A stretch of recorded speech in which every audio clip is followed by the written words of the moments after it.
Okay, good evening, guys and girls on Facebook Live and on Instagram today. We're going live on Insta as well. This is the Sunday night rant for, I think, in its fourth year, non-stop. And there's a learning there. You know what the learning is? Whenever you're producing content to all the people that are watching this and are trying to do their own little thing on social media and Facebook and doing market reports and market wraps, there's a big learning. Be predictable. Do the same time, same place, same day, every week. Because what actually happens is, like sport on a Friday night, like the 9 o'clock news on Sky, what happens is it becomes something that people know is predictable and it's repeatable, and people get trained to work on that timeline. Hello to everyone coming on. Kylie, good to see you. Sam Wells, how are you on Facebook? Jessica, good to see you. Mark Novak. Hello, everyone, and we got a great rant coming up tonight. Hello, Emil. Let's get the party started. That's the signal to get the show on the road. And today I'm going to start off talking about why I never, ever take any happiness in the passing of someone. But I must say, today I discovered that Ivan Milat has passed away, and that's a good thing that this man leaves the planet. And I'm perplexed why, you've got 24 hours to live. You know that you're not going to end up spending more time in jail. And you know that there is maybe a small possibility that something happens after life. But more importantly, you know that there are families and there are people that would love to have some information about their children that got killed. But what did he do? He had no remorse, zero remorse. Good day, Josephine. We're in New Zealand. We're in Wellington, Auckland, and Dunedin for LJ Hooker this week. So I'll see you then. But why wouldn't you? Like, you know that it's over. You've got a day to live. Why wouldn't you show some remorse and say, hey, listen, here's the information that you need to know? But he didn't. So that suggests to me that evil exists. Let me give you an interesting statistic, guys and girls. Oh, by the way, congratulations to the English people, to the Brits that are watching this from the UK. Congratulations, you're in the World Cup for the rugby union. And you know what? You beat a team that Australia couldn't beat. So that means that England is also better than Australia, doesn't it? Yes, it does. Well done, England. But I got a bad feeling. I don't even know the score. Can someone tell me the score? Is South Africa winning?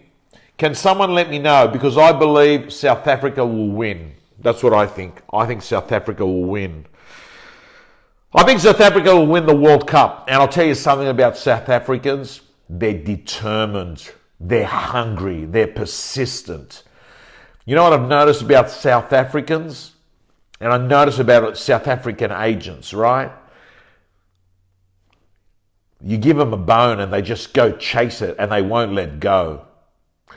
Yes, so we can confirm the South Africans are winning 6-3. Thank you so much, Michael, for letting me know. 6-3. Okay, let's get the rant on the road so we can watch the end of the rugby union.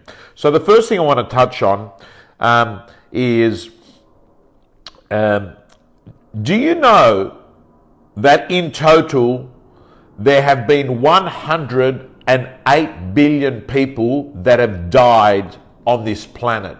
108. I was thinking, like I went off and Googled it. 108 billion people have died. And there's about 7.5 billion now that are alive. So the first thing I get out of that statistic is that for every 15 that have been born, 14 are dead and we're alive. You want to talk about winning the lottery? You got it.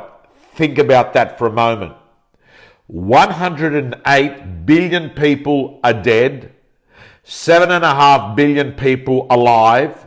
You're watching this on Insta, you're watching this on Facebook, you're alive, you're one of the lucky ones. And you have already won the odds of conception. So the reality is you're lucky being here today. But I also look at that statistic and I think to myself, hey, like you believe that the world revolves around you, and sometimes when you have a problem or a challenge, and it could be a really big one, what you should remember and what I should remember is, as unique as that problem is, there have been billions that have walked before you. And those billions, based on history, had far bigger problems. And they may have had your problem times 5x. So what this means is that in the grand scheme of things, we're a pinch of sand if you really think about it. And that's in some ways a little bit relaxing when you think about it, because the pressure's off thinking that there's so much that happens about you and that you feel like all these unique things are just your unique problems. But the truth is that your exact problems have been had by someone else of that 108 billion. Being very philosophical here, but let's move on to something else that I think has got to do with numbers, and it's going to be extremely useful. And that is, do you know that there's 168 hours in a week? Right? So here's how you can have an incredible week ahead, right? There's 168 hours in the week ahead. Now, let's assume, so let's break it up. That's 7 days, right? Now, 24 hours in a day. What if you turned around and said that you would allocate 8 hours to work, 8 hours to sleep, and 8 hours doing stuff that you like in your life? Man, that would be a great week. That would be a great week. So think about it. 8 hours of work, 8 hours of sleep, so you would have been well rested. You would have been productive because you worked, you actually did work. You just didn't hang around in the office pretending to be busy. So when you're at work, you work. And then you still had 8 hours to do your own stuff. Now, don't get me wrong.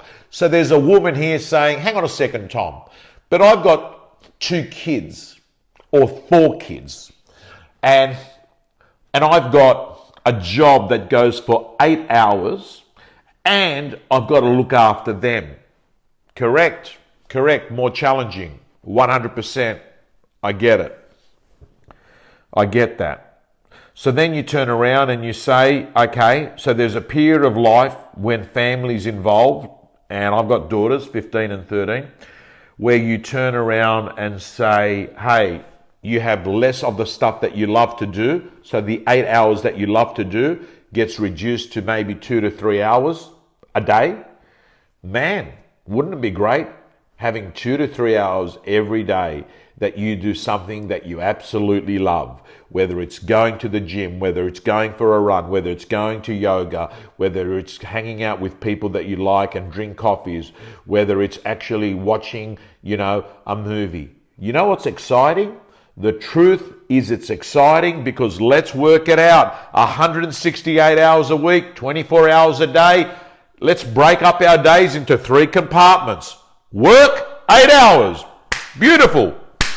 Sleep, 8 hours. Beautiful. Do stuff you love, 8 hours. Beautiful. You got responsibilities? Take those 8 hours off and make them 4 hours. All I'm saying is understand you have choices to make a week by design, not a week of accident. And one of the other things I'm going to teach you is this concept of understanding the law of deadline. The law of a deadline says if you've got 3 weeks to do a job, what you'll do is it will take you 3 weeks to do it.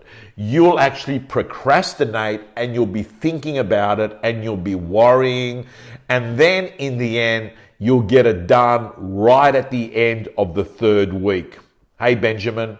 So why wouldn't you be intelligent and play a game and say, I don't have 3 weeks. I've only got 5 days, and you get that job done and it's done. So you don't spend the time worrying, procrastinating, putting it off, getting drained knowing it's coming, having guilt.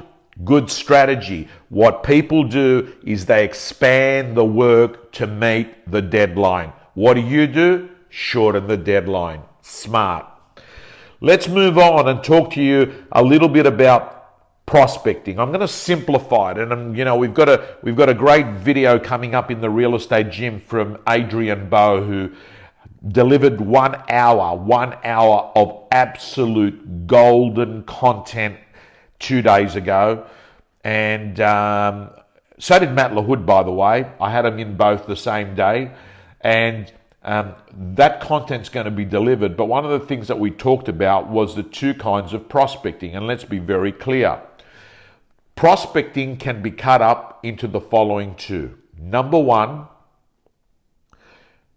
geo-targeting, which is you have a geography, and in that geography you become the king, and what you do is your job is to meet 100 people a month that own real estate in that area, and they become a contact in your database, right? That's geo-targeting. And then what you do with these people is you contact them and give them information on transactions that happen. Example, what has just sold that's relevant and what has been listed that's relevant. That's called geo-targeting, coming from the word geography. Then you've got what we call property type marketing, where you turn around and say, I am an investment specialist, or I do blocks of units, or I do commercial in this geography, right? So it's actually property specific. You're known as the leasing guy in the area, like, let me think, like Burgess in Novak, right? So, gang, I'm going to say to you, so what's the secret to becoming the specialist and to be on the no-brainer list? Really simple. You build a smaller pond, and you're the big fish in a smaller pond, because that's why you will always be on the list. Let's move on to the next topic I want to talk to you about, and that is the 5-minute rule. The 5-minute rule. In a world of chaos, in a world of basically putting out fires, in a world of rejection and failure and stop-starts, let me just say to you, one of the most important things that you should be doing is to understand the 5-minute rule. Now listen to me very carefully. Hi Yogi. Hi to everyone that says hi. Sometimes I miss it because I'm sort of trying to concentrate on delivering content. So let's talk about the 5-minute rule. The 5-minute rule says an event may happen that is shit. An event may happen that is bad news. If you're in golf, you might hit a bad shot. If you're in business, you may have actually lost a deal. What you do is learn this principle, and that is you allow yourself 5 minutes to go crazy. I don't know. Throw things around, bang the table, swear, I don't know. But what you do is you allocate 5 minutes to feel bad about it. Then what you do is you get back to the task. Why do you do this? Because you are teaching yourself something very important, that you can't control the event, but you can control your response to the event. And by you actually throwing a fit and putting it in a defined 5 minutes, you're training your brain that you actually have the ability to cop shit, go off track, short time, not a day, not a month, not a year, 5 minutes, and then as Lee says, we move on and next. This, hello Tina, this is the secret of professional golfers, tennis players. Tiger Woods was known to say, bad shot, okay, it was bad, I'm pissed off, it should have been better. Bang, bang, bang, okay, that's it. We move on to the next one, because what you don't want to do is make a bad shot become a bad match. And you don't want to make a bad day become a bad year. And what you're training yourself is your ability to control your response. That's why I want you to do the exercise of the 5 minutes. It helps you to exercise the muscle called response. And what we clearly know in cognitive behavioral therapy, success is about event plus response equals success. You can't control the event, you can control the response to the event, and that ultimately equals success. Let's move on to the next topic I want to touch on today, and that is why your brain is screwed up. Now, science, and I did a bit of reading of this today, it took me around 20 minutes to understand the two important parts of the brain are called the amygdala and the pre-frontal cortex. The amygdala and the pre-frontal cortex. The amygdala is the part of the brain that was first developed. And this part of the brain was developed to protect us from the previous years, cavemen. When an animal was going to attack, it was there to protect us, right? So it's always on the lookout. The reason why most people do have some negativity is the amygdala is there to protect you. And what it's doing is it's always sort of checking, sussing out, right? Trying to protect you. So even the most positive person suffers from the amygdala trying to protect them. However, there's another part of the brain called the front cortex. And the front cortex is the rational part of the brain that says, but hang on a second, that's not a lion, that's a little pussycat, right?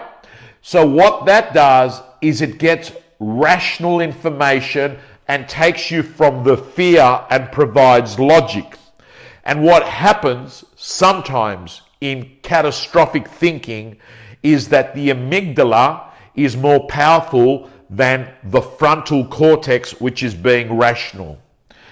So guys and girls, even the most positive person will suffer some anxiety and some fear because it is a protection mode in the way that we've been hardwired and built to protect ourselves. I want to move on and let you know that in retirement, guess who invented retirement? Retirement was invented by the Germans.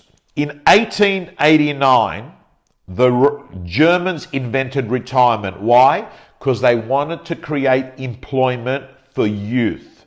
And they worked out that if people retired, there'd be more jobs. But what's interesting is that a part of China has studied, and I don't know whether I can pronounce it exactly, but there's been research. The word is Ikigai. I-C-A-K-I-G-A-I, Ikigai, which says that if people that got to a certain age didn't have a reason to get out of bed, they would become miserable and die. And we see this happen often. We see people that get to retirement age and then they get ill at a time when they're supposed to go off and enjoy their life as they no longer have to slave it out in the workforce. And this is very interesting because it actually says to us that if you don't have a reason, to get out of bed in the morning, a purpose, what actually happens is that you will actually get sick, and you will actually find you'll get depressed, and you'll start suffering mental health issues, and that your health will decline, which says to me that what you should do is what I talked about in an earlier video I did today, and that is, thank you, Susan, it's pronounced Ikigai, and it's Japanese. Okay, thank you, Susan. Thank you for clarifying all of that for me. And by the way, Susan's from Shanghai. Thank you, Michael, for the score update. The Springboks are leading 9-6. And I'm going to put my neck on the line and tell you the Springboks will win the World Cup. The Springboks will win the World Cup. We'll talk about it next Sunday. Let's move on. Why is this important, guys and girls?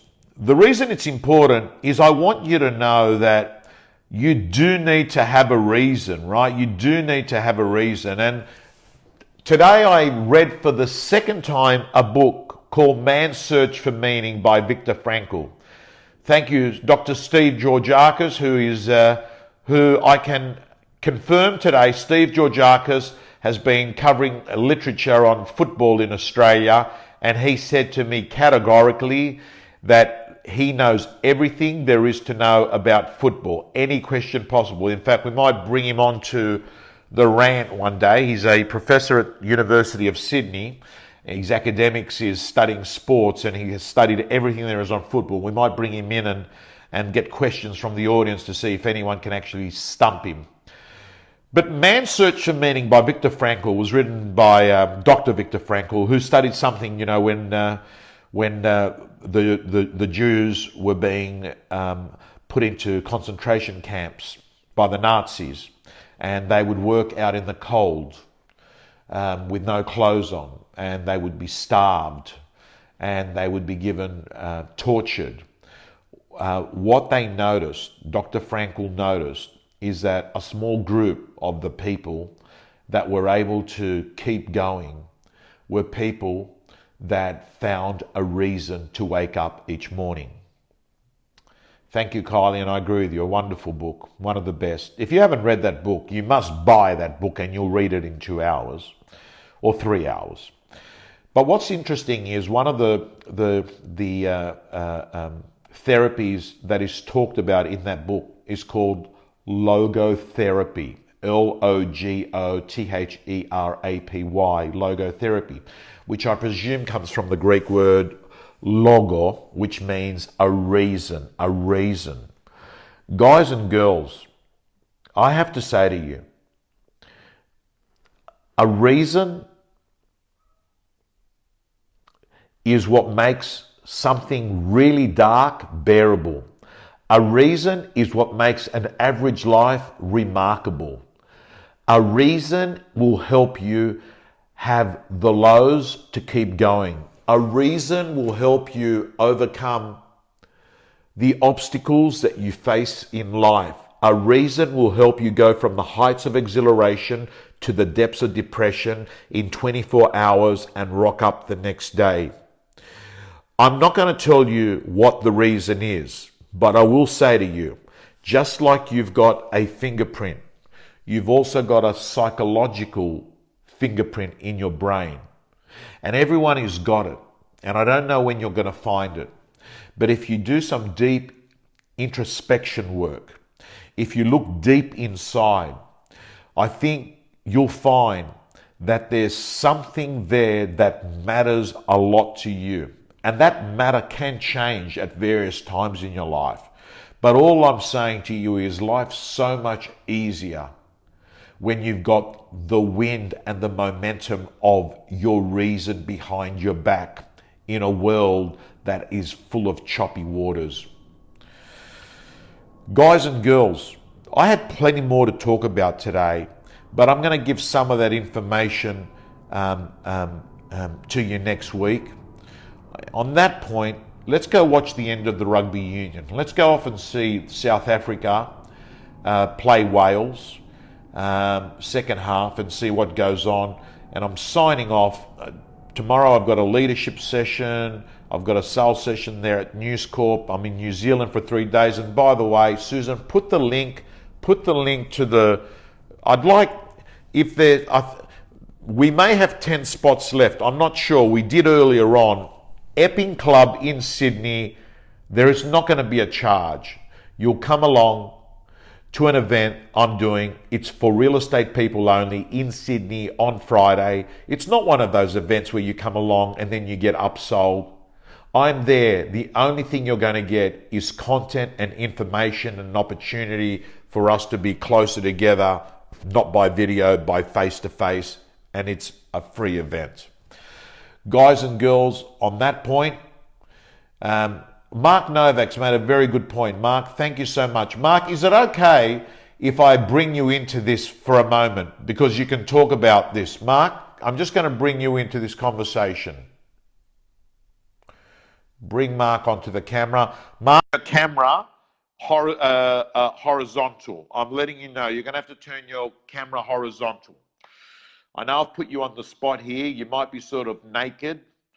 And I'm just going to give it an opportunity. Mark, see if he's going to come on here, because Mark's got a really, he's explained to me that they're getting a lot of business. Here he comes on now. Mark, hey, Tom. Beautiful. Yeah, buddy. Mark, switch your camera around. I just had to put my shirt on. How are you? Good, you? I'm good, Mark. What's happening? We're referring each other? Say that again. Are we referring each other in the real estate? Well, Mark, I'm sorry to get you off hand like that. Yep. Is there any chance you could put your headphones on? Yep. Okay. I've got to find them. You're looking good, mate. Thanks, buddy. I'm undercover with no glasses.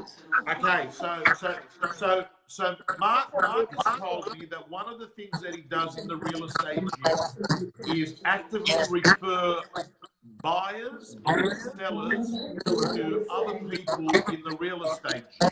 And we've got thousands of members in the real estate gym. And it was never built for that reason, but it appears that it is a way that people refer people. Can you hear me clearly, Mark? Yep, I can hear you clearly. Okay. Now what I've got to do, Susan's saying my audio is very bad.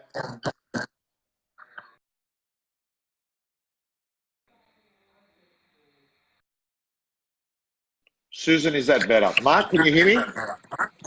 Yeah, that's really loud. That's perfect. Okay. So, Instagram, I'm signing off. Well, Tell me a little bit more about that, referring people to the gym. So what we've been doing is a lot of people that follow us sort of nationally refer clients even out of the area. So they say, look, we know you're in DY, but do you have anyone in Hornsby? Or we know you're in DY, but do you have anyone in Newcastle?